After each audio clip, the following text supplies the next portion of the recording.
कुछ भी हो, लेकिन आज के जमाने में लाखों रुपया कमाना कोई हंसी मजाक तो नहीं है। उस समय दोस्तों मेरे दिमाग में आया कि मुझे भी इस काम को करना चाहिए।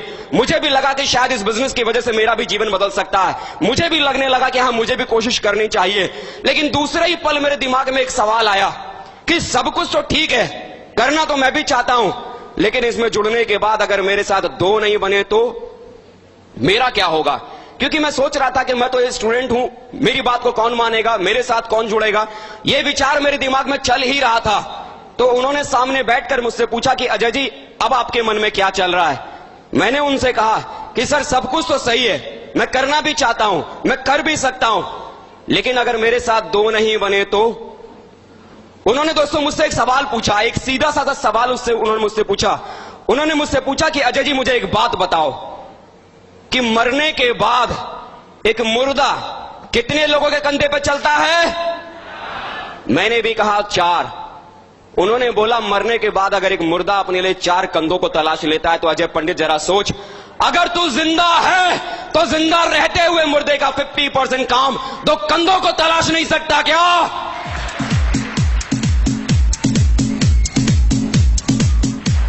ये बात सुनते ही दोस्तों एकदम तीर की तरह ये बात सीने में चुभ गई और लगने लगा कि अगर मैं जिंदा हूं तो मरने से पहले अपने लिए 2 कंधों को तो मैं जरूर तलाश के ले आऊंगा। और आज से 3.5 साल पहले इस बिजनेस को अपनी जिंदगी का मिशन मानकर 3.5 साल पहले करने की शुरुआत की। मेरे साथ 2 लोग भी आए, मेरे साथ 4 लोग भी आए, मेरे साथ 16 लोग भी आए। अरे बात छोड़िए गिनतियों में, मेरे साथ 1000 आया, मेरे साथ 2000 आए, 3000 आए, 4000 भी, 9000 भी आए, और आज की तारीख में पूरे हिंदुस्तान में 10,000 लोग पूरे हिंदुस्तान में आज मेरे साथ काम कर रहे हैं। 10,000 लोग, 10,000 लोग उस व्यक्ति के साथ जिस व्यक्ति को खुद को भी यकीन नहीं था कि उसके साथ 2 लोग भी बन सकते थे। 10,000 लोग उस शख्स के साथ जिसे यह भी नहीं मालूम था कि मेरे पीछे कोई चलने वाला व्यक्ति भी होगा। लेकिन दोस्तों सिस्टम का साथ और अपलाइन की बात ने कमाल कर दिया और 10,000 लोग आज मेरे साथ आ गए। जब दोस्तों बिजनेस को मैंने करने की शुरुआत की थी, पहले मेरे पापा ने दोस्तों मुझे एक साइकिल दिलाई हुई थी, जिस साइकिल से मैं कभी स्कूल, कॉलेज और ट्यूशन पढ़ने के लिए जाया करता था। लेकिन दोस्तों इस बिजनेस को करने के बाद सिर्फ 19 महीने की मेहनत के बाद ही यह साइकिल पर चलने वाला लड़का, अपनी खुद की खरीदी हुई न्यू ब्रांड एसी कार में चलने वाला व्यक्ति सिर्फ 19 महीने की मेहनत को करने के बाद ही बन चुका था। सिर्फ 19 महीने। Thank you. विश्वास करें दोस्तों, जब इस बिजनेस को मैंने करने की शुरुआत की थी, कोई बहुत बड़ी सोच नहीं थी, बहुत बड़ा विचार नहीं था, बहुत बड़ी सोच को लेकर मैंने इस काम को करने की शुरुआत नहीं की थी। पढ़ने लिखने वाला स्टूडेंट था। जब भी मुझे मेरे जेब के खर्चे की जरूरत पड़ती थी, कभी अपने पापा से मांगा करता था, कभी अपनी मम्मी से मांगा करता था। मैंने सिर्फ इतना सा सोचा कि अगर इस काम को करने के बाद अगर महीने का 2,000 रुपए भी अगर आने लगा तो कम से कम मुझे जेब खर्चे के लिए अपनी मम्मी या अपने पापा को कम से कम परेशान करने की मुझे जरूरत तो नहीं पड़ेगी। सिर्फ इतनी छोटी सोच को लेकर 3.5 साल पहले इस कारोबार की शुरुआत की थी। लेकिन आज दोस्तों, आज ये आपके बीच में कहते हुए बड़ा गर्व होता है कि जो शख्स कभी 2,000 रुपए महीना कमाने की सोच को लेकर जिसने इस काम की शुरुआत की थी, आज वो शख्स अपने गुरुओं के आशीर्वाद की वजह से, इस सिस्टम की वजह से महीने में नहीं बल्कि सप्ताह में लाखों रुपया हर सप्ताह कमाता है, हर सप्ताह कमाता है, हर सप्ताह कमाता है, हर सप्ताह कमाता है, लाखों रुपया हर सप्ताह। Thank you.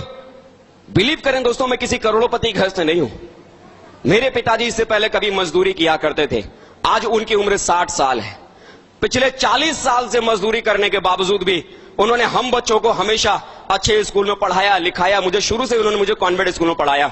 जब भी कभी मेरे कॉलेज की तरफ से, मेरे स्कूल की तरफ से कोई पिकनिक या कोई टूर नैनीताल का, शिमला का कहीं भी अगर निकलता था, भूल से भी अपने माँ बाप को इसके बारे में नहीं बताता था कि मेरे स्कूल की तरफ से नैनीताल का टूर है या मेरे स्कूल की तरफ से शिमला का टूर है। क्योंकि दोस्तों मैंने अपनी आंखों से देखा था, मेरे पापा ने मुझे पढ़ाने के लिए न जाने कितने सारे लोगों के सामने हाथ फैलाया था, तब कहीं जाकर उनका ये बेटा पढ़ रहा था। मैंने अपनी आंखों से देखा था कि मेरी मम्मी ने मुझे पढ़ाने के लिए अपने गहने तक बेच डाले थे, तब कहीं जाकर उनका ये बच्चा पढ़ रहा था। और मुझे इस बात का डर था कि अगर गलती से अगर मेरे माँ बाप को अगर ये मालूम पड़ गया कि मेरे स्कूल की तरफ से नैनीताल का टूर है या शिमला का टूर है, तो पता नहीं मेरे घर वाले, मेरे माँ बाप बेटी की छोटी सी खुशी को पूरा करने के लिए पता नहीं क्या बेच डालेंगे। इस डर की वजह से कभी भूल से भी नहीं बताया करता था कि कोई टूर है या पिकनिक है। लेकिन दोस्तों, आज ये कहते हुए आप लोगों के बीच में बड़ा गर्व होता है कि आज इस सिस्टम की वजह से और अपने अप्लायंस की वजह से आज हिंदुस्तान के भीतर ऐसा कोई भी महंगे से महंगा टूरिस्ट स्पॉट नहीं बचा जिस टूरिस्ट स्पॉट का मजा मैंने 5 स्टार होटल में रुक के ना लिया हो। चाहे नैनीताल हो, शिमला हो, गुड़गांव हो, जैसलमेर हो, मुंबई हो, पुणे हो, जो मन में आए सो बोल डालो। हिंदुस्तान के हर महंगे से महंगे और हर बड़े से बड़े टूरिस्ट स्पॉट का मजा मैंने लिया है। हिंदुस्तान छोड़ो दोस्तों, इस बिजनेस की वजह से हाल ही में मैं सिंगापुर और मलेशिया, बैंकॉक और पटाया जैसे न जाने कितने सारे कंट्रीज का मजा मैंने इस बिजनेस की वजह से मैंने दोस्तों लिया है। थैंक यू दोस्तों। मुझे याद है जब आज से कई साल पहले जब मैं इस शहर में पहली बार आया था, सिर्फ एक जोड़ी कपड़ा पहन के मैं इस शहर में आया था। बदन पर सिर्फ एक जोड़ी कपड़ा था। सूरज पॉल चौक पर मैं 1000 रुपए के कमरे में मैं किराए में मैं रहा करता था। मेरे पास बिछाने के लिए चटाई भी नहीं थी, ओढ़ने के लिए कंबल भी नहीं था। मेरे साथ जिन लोगों ने मुझसे मेरे साथ काम करने की शुरुआत की थी, उन्होंने अपने घर में से उठाकर मेरे लिए एक पलंग लगाया था कि सर आप इस पे सो लेना। अपने घर से लाकर मुझे बिस्तर दिया था कि सर आप सर्दी लगे तो इसको ओढ़ लेना। कुछ भी मेरे पास में नहीं था जब इस काम को मैंने करने की शुरुआत की थी। यही सूरज पॉल चौक पर 1000 रुपए के कमरे पे किराए पे रहा करता था। और दोस्तों, कई बार ऐसा हुआ करता था कि वो 1000 रुपए का कमरे का किराया मैंने लिया तो जरूर था, लेकिन मुझे इतना भी मालूम नहीं था कि अगला महीना जब आएगा तो अगला महीना 1000 रुपए का कमरे का किराया मैं चुकाऊंगा कहां से। दोस्तों, एक बार तो स्थिति ये आ गई कि 3-3 महीना गुजर गया था और 3-3 महीने से मैंने उस मकान मालिक को मैंने किराया भी नहीं दिया था। वो मकान मालिक हर दूसरे दिन मुझसे पूछता था कि किराया, हर दूसरे दिन किराया। और मैं यही सोच के परेशान हो जाता था कि मेरे पास तो खाने के लिए पैसा नहीं है, इस मकान मालिक को मैं किराया 3 महीने का कहां से दूं। मैं दोस्तों सब कुछ छोड़कर अपने घर चला गया। माँ बाप ने जब मुझे देखा कई दिनों से ये लड़का घर में ही पड़ा हुआ है, बड़े प्यार से मुझसे पूछा कि क्या हुआ, तो परेशान क्यों है। और जब मैंने उन्हें बताया कि 3 महीने से मैंने कमरे का किराया नहीं दिया है, मकान मालिक रोज मुझसे किराए के लिए बोलता है, मैं परेशान होकर छोड़कर मैं उस जगह आ गया हूं। कर्जा मांग के मेरे पापा ने 3000 रुपए दिया। मकान मालिक को जब मैंने किराया दिया तब दोस्तों दोबारा भरतपुर के भीतर मैंने काम करने की शुरुआत की। दोस्तों, इस हालत में इस बिजनेस को करने की शुरुआत की थी। परिस्थिति यह थी कि 1000 रुपए का कमरे का किराया भी इस शहर के भीतर मेंटेन करना मुश्किल था। लेकिन दोस्तों, आज गर्व से कहता हूं, इस बिजनेस की वजह से, आज अपने अपलाइनों के आशीर्वाद की वजह से, सिर्फ 3.5 साल की मेहनत के बाद 50 लाख रुपए का मकान का मालिक आज ये व्यक्ति आपके सामने खड़ा है, जो इस शहर के भीतर 1000 रुपए का कमरे का किराया नहीं मेंटेन कर सकता था। शुक्रिया दोस्तों, विश्वास करें, जिंदगी में सपने कब कितने बड़े हो जाते हैं मालूम ही नहीं पड़ता है। मुझे मालूम है दोस्तों, जब एक समय था कि जब मेरी शादी हुई थी, उस नई शादी के दरमियान अगर मेरी बीवी अगर मुझसे कहती कि 500 रुपए की साड़ी चाहिए, विश्वास करें दोस्तों, इतनी औकात नहीं थी कि मैं अपनी बीवी को 500 रुपए की साड़ी भी मैं दिलवा पाता। क्यों? क्योंकि खाने के लिए पेट में 100 रुपए का नोट नहीं था और बीवी को पहनाने के लिए 500 रुपए की साड़ी कहां से देता। लेकिन दोस्तों, आज इस बिजनेस की वजह से अगर बात करूं तो आज इस बिजनेस ने इतनी बड़ी औकात बना दी है कि आज उस बीवी को जहां मैं 500 रुपए की साड़ी से नहीं पहनवा पाता था, इस बिजनेस की वजह से 50,000 रुपए की कीमत की साड़ी को पहनाने की औकात इस बिजनेस ने आज मेरी बना दी है। 50,000 रुपए की साड़ी, पूरे खानदान में मेरे किसी ने 50,000 रुपए की साड़ी को देखा नहीं होगा। शायद बहुत सारे लोग अपनी बीवियों को पूरी जिंदगी 50,000 रुपए की कीमत में साड़ी में पूरा जीवन निकाल देते हैं, लेकिन इस बिजनेस ने आज औकात इतनी बड़ी बना दी है। दोस्तों, एक समय था कि मेरा यह मानना था कि सबसे सस्ती चीजें, अगर सबसे अच्छी चीजें अगर कहीं मिलती है तो वो फुटपाथ पे मिलती है। मानते हैं आप लोग भी? क्यों? क्योंकि फुटपाथ पे सबसे सस्ती चीजें मिलती हैं और सबसे सस्ती चीजें सबसे अच्छी होती हैं। हाँ या ना? मैं ये मानता था। और फुटपाथ पे ढेर सारी दुकानें हुआ करती थी, जिन दुकानों पर घड़ियां बिका करती थी। और उन फुटपाथ पर जहां पर घड़ियां बिका करती थी, 150 रुपए की घड़ी मिलती थी, 200 रुपए की घड़ी मिलती थी। चाइनीज वाली घड़ियां आपने देखी है कि नहीं देखी है? चाइना वाला माल, वो घड़ियां। और मेरा ये मानना था कि जो घड़ियां जो होती हैं वो सिर्फ समय बताने के लिए होती है, बाकी इसका दूसरा काम क्या है। वो 150 रुपए की घड़ी पहन के मैं खुश हो जाया करता था। और जिंदगी में सबसे महंगी घड़ी जो मुझे पहनने को मिली वो मेरी शादी पर मुझे मेरे ससुर जी ने मुझे तोहफे में दिया। 2000 रुपए की घड़ी दी थी और मुझे लगा कि शायद जिंदगी में इससे महंगी घड़ी तो कोई हो ही नहीं सकती।